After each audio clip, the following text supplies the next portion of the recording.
Pemirsa, Menteri Keuangan Sri Mulyani Indrawati mengusulkan agar edukasi atau pendidikan mengenai pasar modal dapat diterapkan mulai dari jenjang sekolah dasar.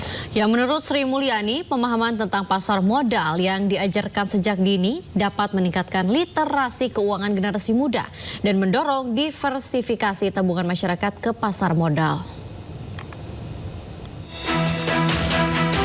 Menteri Keuangan Sri Mulyani Indrawati mengusulkan agar edukasi atau pendidikan mengenai pasar modal dapat diterapkan mulai dari jenjang usia dini atau sekolah dasar.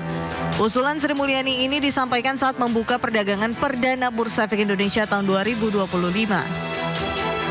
Menurut Sri Mulyani, pemahaman tentang pasar modal yang diajarkan sejak dini dapat meningkatkan literasi keuangan generasi muda.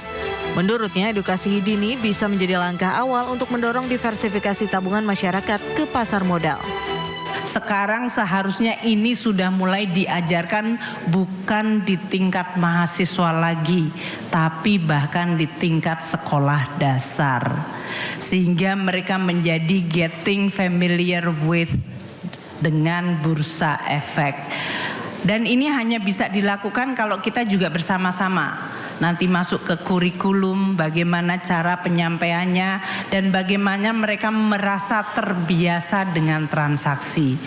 Tentunya kalau masyarakat sudah mulai mendiversifikasi tabungan dan menciptakan pendalaman, kita juga bertanggung jawab, Pak Mahendra, untuk agar saham-saham yang dijual belikan adalah saham-saham yang sehat.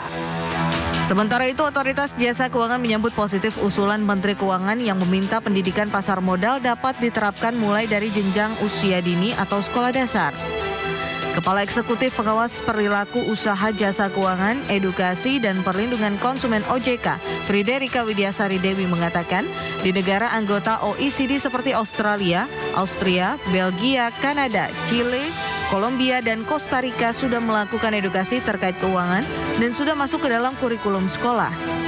Nah, kita sedang berupaya, jadi kita sudah sering kerjasama dengan Kementerian Pendidikan, sudah sering, tetapi harapan kita masuk ke dalam kurikulum, jadi masuk ke dalam kurikulum sekolah, kalau bisa mulai dari SD, pengenalan uang, pengelolaan keuangan, dari SMP, SMA, kuliah juga jangan cuma yang fakultas ekonomi bisnis, karena mereka pasti udah ngerti. Untuk itu, ia pun berharap OJK bersama kementerian dapat melaksanakan kurikulum tersebut secepatnya dan dapat dijalankan pada tahun 2025 dengan berkolaborasi bersama Kementerian Koordinator Bidang Pembangunan Manusia dan Kebudayaan serta Kementerian Pendidikan.